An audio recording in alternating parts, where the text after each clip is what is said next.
سيدنا رسول الله صلى الله عليه وسلم وآله وأصحابه وأزواجه وإخوانه من الأنبياء والمرسلين ثم إلى أرواح مشايخنا ولآبائنا وأمهاتنا ولمن له حق علينا خصوصا صاحب هذا التفسير بأن الله يغفر لهم ويرحمهم ويعلي درجاتهم في الجنة وينفعنا بأسرارهم وأنوارهم وعلومهم ونفحاتهم في الدين والدنيا والآخرة بسر الفاتحة.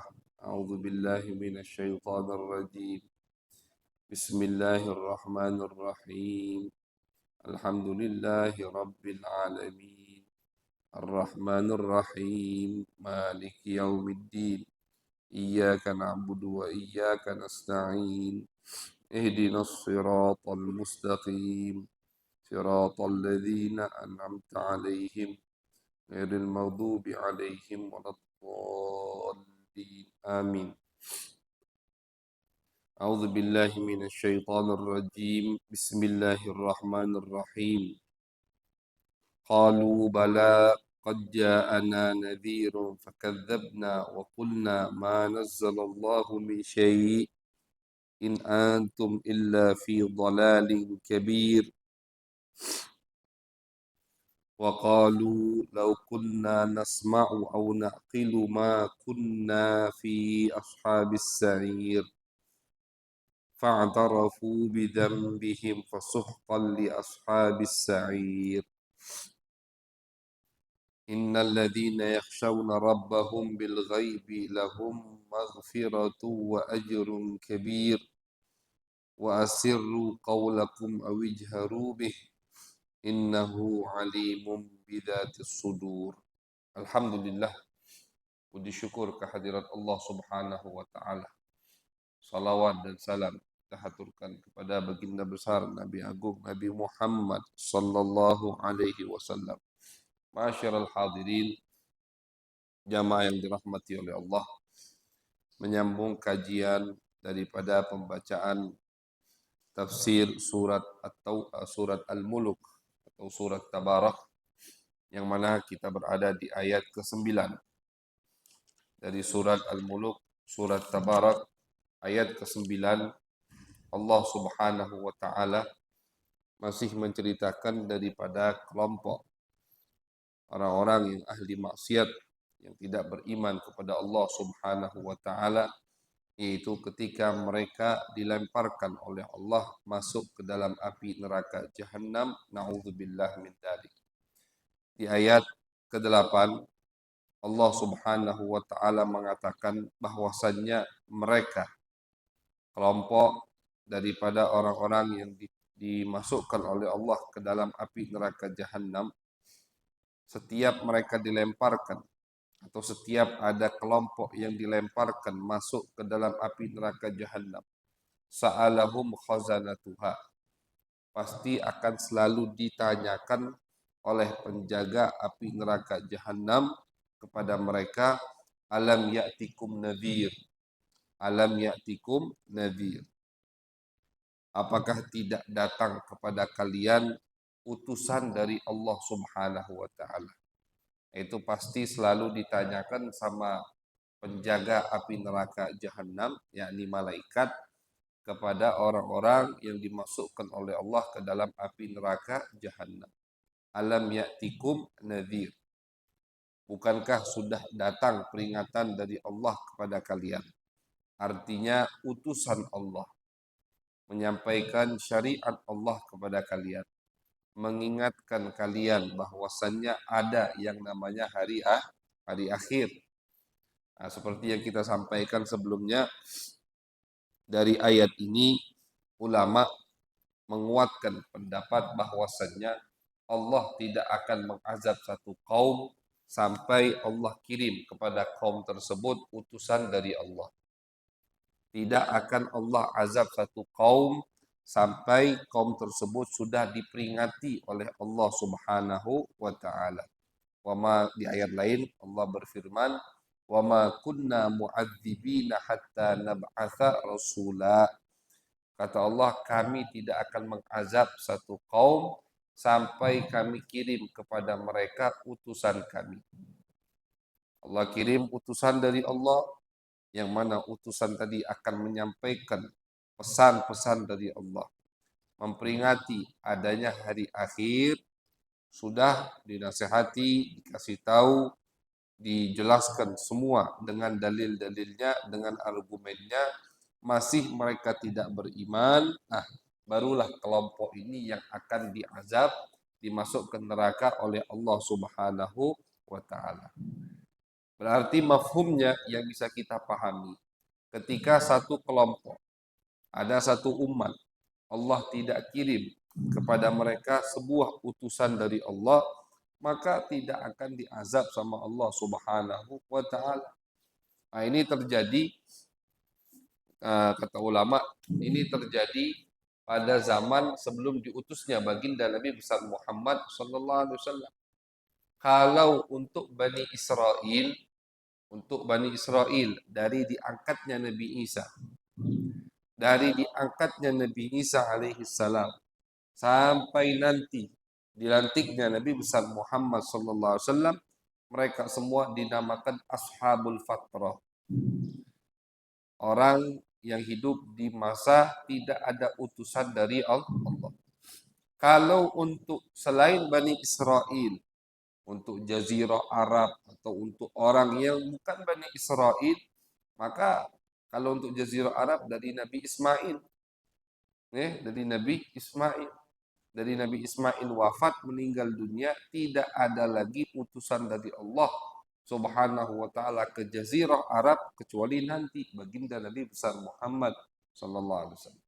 Bahkan seperti yang disepakati oleh ulama akidah Ahlus Sunnah wal Jamaah, bahwasannya gambaran tersebut bisa terjadi di zaman kita sekarang. Orang yang tinggal di tengah hutan, tidak pernah tahu tentang agama, tidak pernah dia keluar dari hutan tersebut atau dari tempat yang dia tinggali, tidak ada pernah juga yang dari luar datang ke mereka. Sangat terisolasi misalkan. Satu desa sangat terisolasi, tidak pernah keluar, tidak pernah ada yang datang. Sehingga mereka tidak tahu tentang agama, tidak mengenal Allah Subhanahu wa taala, meninggal mereka selamat masuk surganya Allah. Walaupun di zaman sekarang tergambarkan misalkan umpama ada kelompok seperti itu, tetap selamat masuk surganya Allah. Karena Allah tidak akan mengazab satu kaum sampai kaum tersebut sampai kepada mereka syariat Allah Subhanahu wa taala. Ini membantah keyakinan Mu'tazilah. Ada kelompok yang menyimpang dari akidah Ahlus Sunnah wal Jamaah, namanya kelompok Mu'tazilah. Mu'tazilah ini kelompok yang pertama kali mencetuskannya adalah seorang yang bernama Wasil bin Atha. Wasil ini muridnya Hasan al-Basri. Muridnya Hasan al-Basri. Artinya kelompok Mu'tazilah pertama kali muncul di zaman tabi'in. Murid Hasan al-Basri namanya Wasil. Akhirnya pertama dia belajar sama Hasan. Lama-kelamaan karena lebih mendepankan logika akalnya daripada dalil atau daripada nakli, daripada nas yang bersumber dari Al-Quran dan hadis, lebih mendepankan akal. Akhirnya dirinya meninggalkan majlis Hasan al-Basri sehingga buat kelompok sendiri. Nah, kelompok tersebut dinamakan kelompok Mu'tazilah. Di antara perbedaan kita Ahlus Sunnah wal Jamaah dengan kelompok Mu'tazilah, mereka kelompok Mu'tazilah berkeyakinan bahwasannya walaupun tidak ada utusan dari Allah, tetap wajib untuk kaum tersebut iman kepada Allah. Ini keyakinan Mu'tazilah. Menurut mereka, kita ini dikasih akal sama Allah. Ini menurut mereka. Akal sehat, kata mereka, itu harus berpikir bahwasanya alam semesta ini pasti ada yang menciptakannya. Nah, jadi menurut Mu'tazilah, walaupun tidak ada utusan dari Allah, umat manusia di zaman kapanpun harus berkeyakinan ada yang menciptakan alam ini. Ada Tuhan, walaupun dia tidak tahu, misalkan namanya Allah. Pokoknya harus yakin ada Tuhan. Karena kata mereka, akal yang sehat ketika berpikir pasti akan bertemu atau meyakini tentang Tuhan yang menciptakan alam semesta. Tapi dalil mereka atau keyakinan mereka dibantah oleh ulama ahlu sunnah wal jamaah. Di antara dalilnya yaitu ini ayat ini. Bahwasanya setiap Allah atau setiap dilemparkan daripada kelompok yang bermaksiat, kelompok orang-orang kafir ke dalam api neraka, selalu mereka ditanya oleh malaikat yang menjaga api neraka, alam ya'tikum nadhir. Bukankah telah datang kepada kalian utusan Allah? Qalu bala. Mereka jawab iya. Nah ini mereka jawab langsung jujur. Qad ja'ana nadhir. Telah datang kepada kami peringatan utusan dari Allah. Jadi kalau kita simpulkan atau kalau kita susun semua ayat yang menceritakan tentang bagaimana nanti apa yang akan terjadi kelak di hari kiamat, maka akan kita hasilkan mereka orang-orang kafir terkadang atau di satu kesempatan berbohong kepada Allah, di satu kesempatan lain mereka langsung jawab jujur. Kalau di surat Yasin kemarin, seperti yang kita udah baca, bohong dulu mereka. Ketika mereka ditanya sama Allah di surat Yasin, bukankah telah datang kepada kalian utusanku? Kata mereka, tidak ada ya Allah. Makanya akhirnya kata Allah, al-yawma nakhtimu ala afwahihim. Akhirnya kata Allah, kami bungkam mulut mereka. Sehingga yang berbicara tangan mereka, kaki mereka. Bohong dulu jadi. Jadi ada di satu kesempatan mereka berbohong. Ada di kesempatan lain mereka langsung jawab jujur. Jadi dalam memahami atau kalau kita ingin menggambarkan dengan sempurna apa yang akan terjadi kelak di hari kiamat di padang mahsyar, tidak bisa kita menggambarkannya hanya mendengarkan atau memahami satu ayat. Seperti mainan kami pernah perumpamakan seperti mainan anak kecil itu kayak puzzle, harus disusun. Di surat Yasin, oh berarti surat Yasin. Jadi tidak mesti surat Yasin duluan, berarti itu duluan yang akan terjadi, tidak mesti. Kadang misalkan Al-Muluk, di Muluk ini surat 29. Tapi yang Allah ceritakan itulah yang pertama kali akan dilalui kelak di hari kiamat. Di surat Tabarak, di surat Al-Baqarah misalkan juz 3 atau juz 2 Allah sebutkan ada ayat tentang hari kiamat. Ternyata itu yang akan terjadi di akhir daripada masa hari kiamat. Jadi tidak mesti mengikuti susunan Al-Quran, begitulah susunan apa yang akan terjadi kelak di hari kiamat. Disusun rapi, semua ayat kita gabungkan, baru kita bisa menggambarkan 100% apa yang terjadi di padang mahsyar. Di antaranya ketika mereka orang-orang kafir ditanya sama Allah, ditanya sama malaikat. Setiap mereka ditanya sama Allah sama malaikat, terkadang mereka berbohong dulu. Ketika mereka berbohong, Allah bungkam mulut mereka, kemudian anggota tubuh mereka yang berbicara. Terkadang ketika mereka ditanya sama Allah, ditanya sama malaikat, mereka langsung jawab jujur. Nah ini mereka ditanya ini ketika sudah mau dimasukkan ke dalam api neraka. Artinya udah. Kenapa mereka jujur? Bukan mereka orang yang jujur, tidak. Akan tetapi mereka merasa udah percuma bohong. Udah nak dimasukkan ke neraka. Sudah selesai. Percuma bohong. Sedangkan di surat Yasin, ketika mereka ditanya sama Allah, itu baru mau dihisab. Belum dihisab. Baru mau dihisab. Baru mau disidang sama Allah. Nah, macam-macam bohong akhirnya. Macam-macam mengeluarkan alasan. Utusan engkau udah datang ya Allah. Tidak menyampaikan kepada kami syariatmu macam-macam. Nah, akhirnya dibungkam sama Allah. Nah, ketika mereka sudah pasrah, sudah putus asa, tidak bisa lagi ngelak, Di sini mereka langsung jawab jujur. Qalu bala. Kata mereka, iya, betul. Telah datang. Qad ja'ana nadhirun. Telah datang kepada kami utusan Allah. Fakadzabna. Tapi kami dustai mereka. Kami tidak percayai mereka. Wa qulna. Dan kami katakan, ma nazzalallahu min syai'. Allah tidak menurunkan apa-apa. Artinya syariat yang kalian bawa, ajaran yang kalian bawa adalah ajaran yang sesat. In antum illa fi dhalalin kabir. Sesungguhnya kalian, wahai para utusan, dalam kesesatan yang sangat jelas. Nah, jadi mereka menyesatkan utusan Allah. In antum, kalian. Kenapa domirnya domir lil jamak? Kenapa domirnya untuk banyak orang? Padahal utusan satu. Tidak pernah Allah mengirim kepada satu umat banyak utusan, tidak. Yang namanya Rasul satu. Setiap umat Allah kirim satu Rasul. Nabi Isa Allah kirim untuk Bani Israel di zamannya. Sebelumnya Allah kirim Nabi Musa. Yang namanya Rasul pasti satu. Tidak mungkin Rasul dua sekaligus. Tidak mungkin. Tidak ada Rasul menjadi pengikut Rasul kecuali untuk baginda Nabi Muhammad sallallahu alaihi wasallam. Nabi Muhammad Rasul. Pengikut Nabi ada Rasul.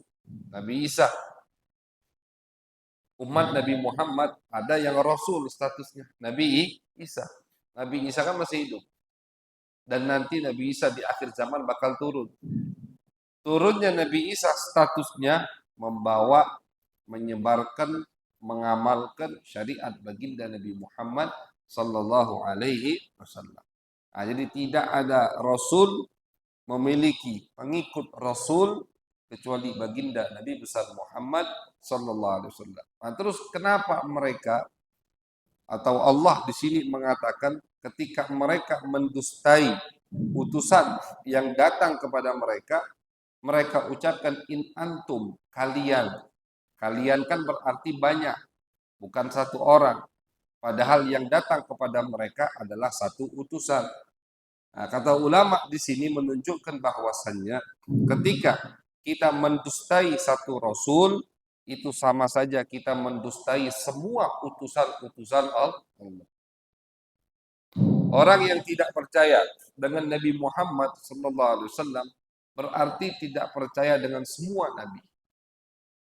Walaupun ngakunya iman, percaya dengan Nabi Isa, iman dengan Nabi Musa, ngakunya pengikut Nabi Musa, tapi tidak beriman kepada Nabi Muhammad, otomatis tidak iman kepada Nabi Musa. Karena kalau memang benar mereka iman kepada Nabi Musa, iman kepada Nabi Isa, pasti mereka akan iman kepada baginda Nabi Muhammad sallallahu alaihi wasallam. Nah, jadi ketika tidak iman kepada Nabi Muhammad, berarti mereka tidak iman kepada semua utusan-utusan Allah.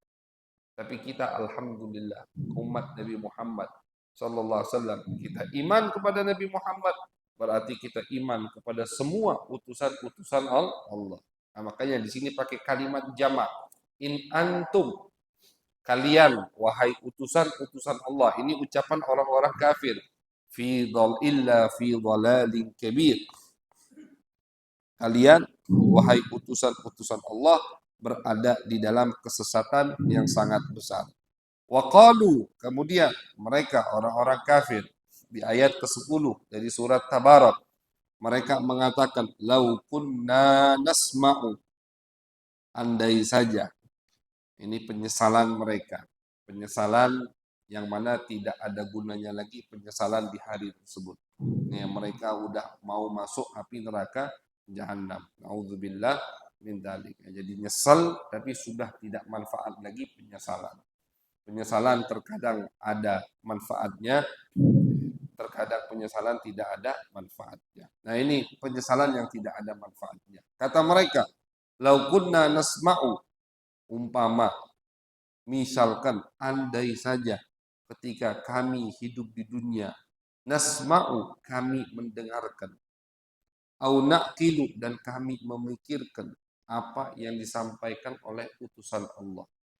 Ya, di sini arti nasma'u bukan mendengar, artinya mereka tuli, bukan.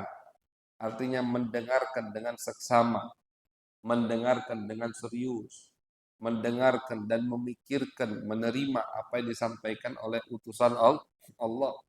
Jadi arti nasma'u di sini bukan andai saja ketika kami hidup di dunia kami bisa mendengar. Berarti pas mereka hidup di dunia mereka tuli. Tidak mungkin. Karena orang yang pendengarannya tidak bisa mendengar, telinganya tidak bisa mendengar, bukan mukallaf. Ada orang misalkan hidup, naudzubillah, lahir, udah cacat, misalkan. Tidak bisa udah dengar, berarti tidak mukallaf. Tidak ada kewajiban untuk iman kepada Allah.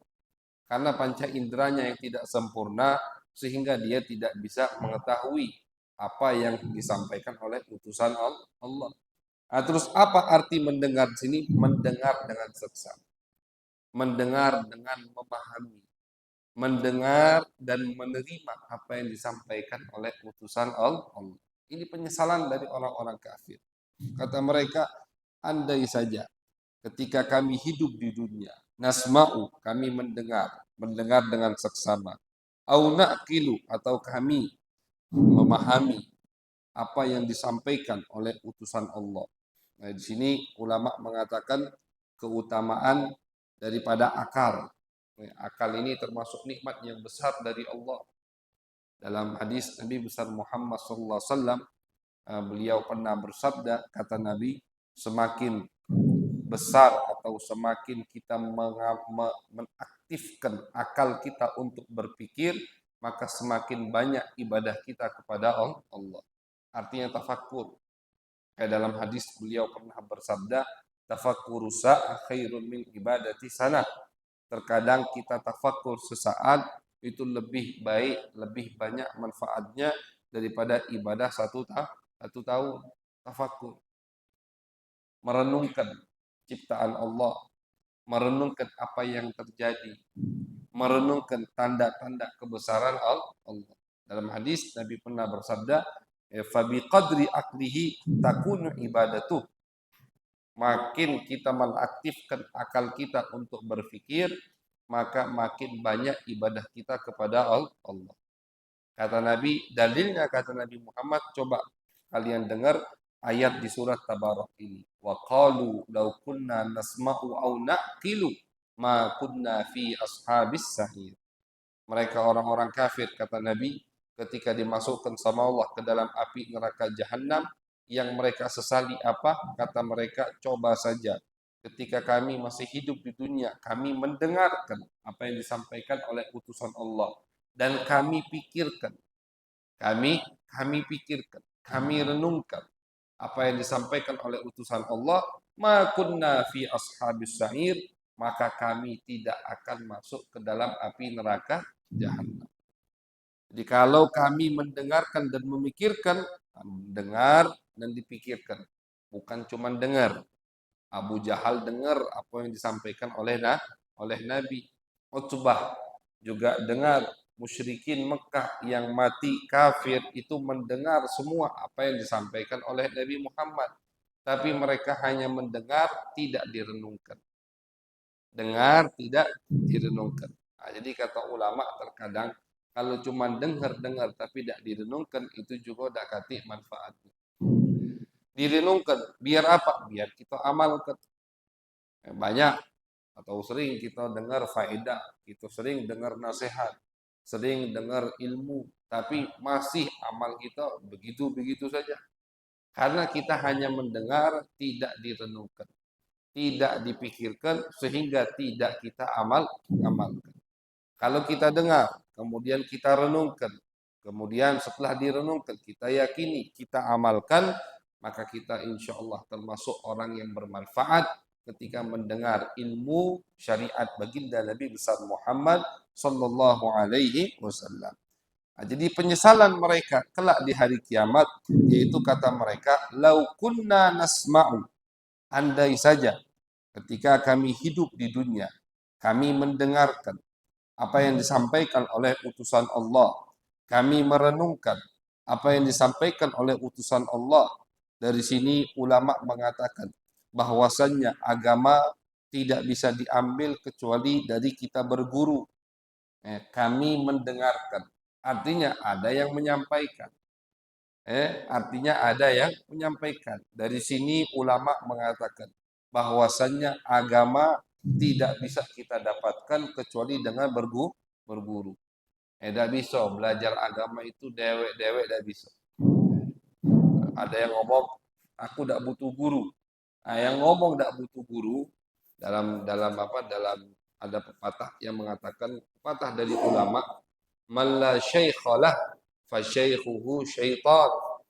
Barang siapa yang tidak punya guru atau tidak pernah belajar, maka gurunya adalah setan.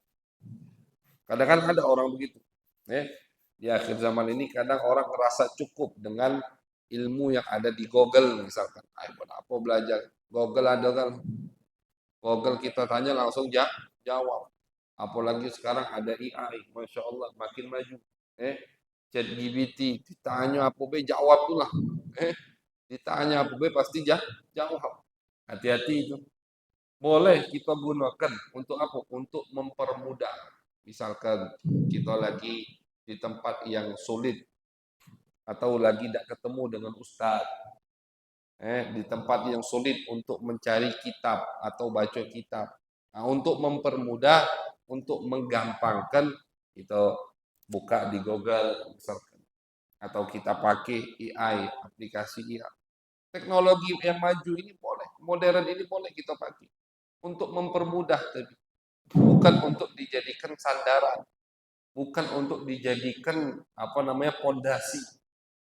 Kenapa? Karena yang namanya ilmu agama harus diambil dari guru. Guru tadi dari gurunya, gurunya dari gurunya sampai kepada sahabat, sahabat dari baginda Nabi Muhammad sallallahu alaihi wasallam, Nabi Muhammad langsung dari Allah Subhanahu wa taala. Dari mana ulama mengatakan hal tersebut? Dari ini ayat. Lau kunna nasma'u, bukan lau kunna nakra'u, bukan. Oh andai saja ketika hidup di dunia kami ini membaca, tidak. Kami mendengar. Artinya kami belajar, kami berguru. Agama tidak bisa didapatkan kecuali dengan berguru. Artinya dari sumbernya. Sumbernya guru dari guru sebelumnya sampai bernisbat kepada baginda Nabi besar Muhammad sallallahu alaihi wasallam. Jadi teknologi yang maju modern sekarang jangan kita jadikan landasan hukum. Terkadang orang ketika kita ajak berdebat atau kita minta dalilnya balik ke AI. Ada Pak begitu. Oh tapi Ustadz di Google, di AI ngomongnya begini. Nah, AI itu siapa? Ciptaan siapa? Apakah mesti tidak salah? Makanya untuk mempermudah, untuk menggampangkan kita, misalkan kita pengen tahu, ini termasuk aplikasi yang dipakai sama ulama sekarang, sama penuntut ilmu sekarang. Misalkan kita pengen tahu ini masalah, ini pembahasan ada di kitab apa. Nah, itu boleh kita buka. Kita buka, disebutkan nanti, oh ini cerita atau ini hukum dibahas di kitab ini. Buka kitabnya. Buka kitabnya. Ambil kitabnya, cari kitabnya, atau ada file PDF-nya. Sekarang ada semua, alhamdulillah. Buka halaman sekian, oh betul ada. Nah, itu hanya untuk mempermudah. Tapi kita fatwa dijadikan argumen atau statement dari mana? Dari AI, dari Google itu salah. Tidak benar itu. Karena ini AI Google ciptaan makhluk, ciptaan manusia. Kita tidak tahu siapa yang ciptakannya dan keakuratannya tidak bisa dipastikan. Jadi yang namanya ilmu ya harus belajar. Yang namanya ilmu ya harus dengar dari guru. Dari mana dalilnya? Kata ulama dari ayat ini. Mereka orang-orang kafir ketika menyesal masuk ke dalam api neraka jahanam, kata mereka, "Oh, andai saja. Coba saja ketika hidup di dunia kami mau mendengar." Kami mau mendengar, bukan kami mau membaca, bukan. Kami mau mendengar. mendengar. Dan kami mau merenungkan apa yang disampaikan oleh utusan Allah, maka kami tidak akan masuk ke dalam api neraka jahanam. Fa'tarafu bidzambihim. Kata Allah, ya mereka orang-orang kafir mengakui dosa mereka. Mengakui dosa mereka. Kapan mereka mengakui dosa mereka? Ketika sudah masuk ke dalam api neraka jahanam. Al-i'tiraf. Mengakui dosa itu Pak, amalan yang bagus. Kita ngaku banyak dosa, itu luar biasa.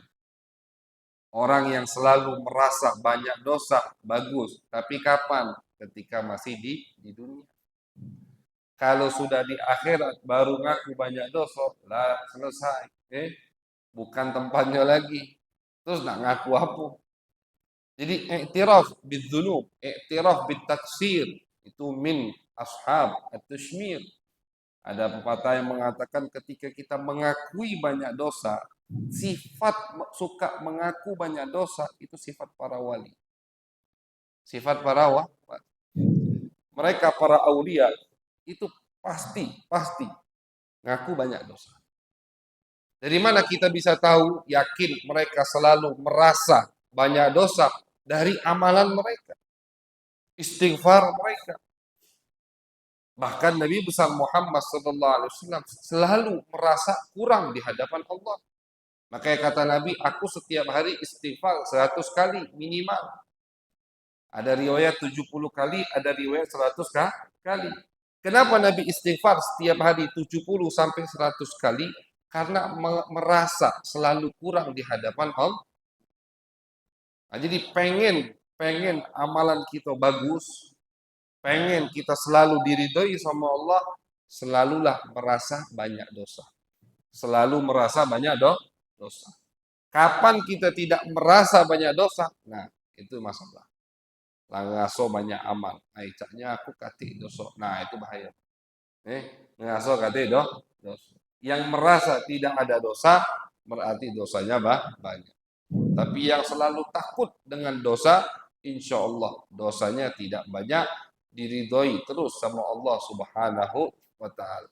Karena yang Allah inginkan dari kita al-i'tiraf wal inkisar. Yang Allah ingin. Al-Imam Ibn Atta'illah dalam kitab Hikam, beliau mengatakan, kata Imam Ibn Atta'illah, rubba ma'siyatin awrathat dhullan wa inkisaran khairun min ta'atin awrathat izzan wa istikbara. Kata beliau, terkadang ada maksiat yang mana maksiat tadi membuat orangnya tunduk, merasa hina di hadapan Allah, mengakui kesalahannya, meminta maaf kepada Allah. Kata Ibn Atta'illah, ini maksiat lebih baik daripada taat yang menimbulkan sifat sombong. Ada wong misalkan rajin sholat, tapi dari rajin sholatnya jadi sombong, itu kata Ibn Atta'illah lebih baik dari sholat tersebut ada orang yang maksiat, tapi gara-gara dia maksiat, dia merasa dia paling hina di hadapan Allah. Nah, ini. Kenapa? Karena yang Allah inginkan dari kita merasa hina. Allah tuh pengen kita ngerasa hina. Allah pengen kita merasa rendah hati di hadapan Allah. Allah pengen kita merasa mengakui. Yang Allah inginkan kita mengakui kekurangan kita. Itu yang diinginkan sama. Bukan ibadah kita, Pak. Bukan ibadah kita sehebat apapun, tidak sehebat baginda Nabi Muhammad. Kita udah berusaha nak sholat, kita berusaha, maksudnya sempurna. Kita wajib berusaha untuk menyempurnakan ibadah kita. Tapi sesempurna ibadah kita tidak sempurna sesempurna ibadah baginda Nabi besar Muhammad. Artinya apa? Artinya yang Allah inginkan dari kita bukan hanya sujud, ruku, ngadep kiblat, tapi yang Allah inginkan dari kita merasa kurang, merasa hina di hadapan Allah. Nah, mereka orang-orang kafir yang tarafu di sini Allah sebutkan. Fa'tarafu bidzambihim. Mereka mengakui dosa mereka, tapi waktunya sudah telat. Nah, makanya akuilah dosa kita sebelum waktunya telat ketika masih hidup di dunia ini, bukan di akhirat. Kita selalu mengakui dosa di kehidupan dunia ini, insya Allah kita termasuk hamba-hamba yang diridhoi oleh Allah Subhanahu wa taala. Fasuhqan li ashabis sa'ir, kata Allah. Maka celaka, celakalah mereka penghuni neraka Allah. Nauzubillah min dzalik. Jadi di ayat ke-10 ini Allah menceritakan bagaimana penyesalan mereka, orang-orang kafir ketika masuk ke dalam api neraka jahanam, dan bagaimana mereka mengakui dzambihim, dosa mereka, yaitu kafir. Kalimat dzambun itu mufrad, satu dosa. Dosa mereka banyak. Kenapa Allah sebutkan cuma satu dosa? Karena dosa, puncak dari dosa mereka adalah kekafiran. Makanya Allah sebutkan cuma kafir. Kata Allah, mereka mengakui satu dosa mereka, yaitu apa? Kafir. Tidak iman kepada Allah. Fasuhqan li ashabis sa'id. Maka kata Allah, celaka orang-orang yang masuk ke dalam api neraka jahanam. Nauzubillah min dzalik. Mudah-mudahan kita dijauhkan sama Allah dari api neraka jahanam. Termasuk dari umat Nabi Muhammad, bahkan yang masuk surga tanpa hisab. Minta sama Allah. Jangan nanggung-nanggung kalau minta. Jangan cuma minta biar hisabnya gampang. Masih nanggung, Pak. Minta masuk surga tanpa hisab. Karena ada janji dari Nabi Muhammad bahwasanya banyak dari umat beliau yang akan masuk surga tanpa hisab. Kita minta sama Allah. Mudah-mudahan kita termasuk kelompok tersebut. Bayangkan Pak, masuk surga tanpa hisab, alangkah lemahnya. Nih, dibangkitkan sama Allah, orang sibuk dihisab, kita tidak pakai dihisab. Belum, langsung masuk surga. Langsung menikmati kenikmatan surga dari Allah Subhanahu wa taala. Itu tidak mustahil, bahkan Nabi sudah pernah menjamin banyak dari umat beliau yang akan masuk surga tanpa tanpa hisab. Mudah-mudahan kita termasuk daripada kelompok tersebut. Amin ya rabbal alamin. Allahumma aghnina bil ilm wa zayyinna bil hilm wa akrimna bit taqwa wa jamilna bil afiyah. Rabbana taqabbal minna innaka antas samiul alim wa tub alaina innaka antat tawwabur rahim. Sallallahu ala sayyidina Muhammadin wa ala alihi wa sahbihi wa baraka wa sallam. Walhamdulillahi rabbil alamin. Ya tadi dia bertanya.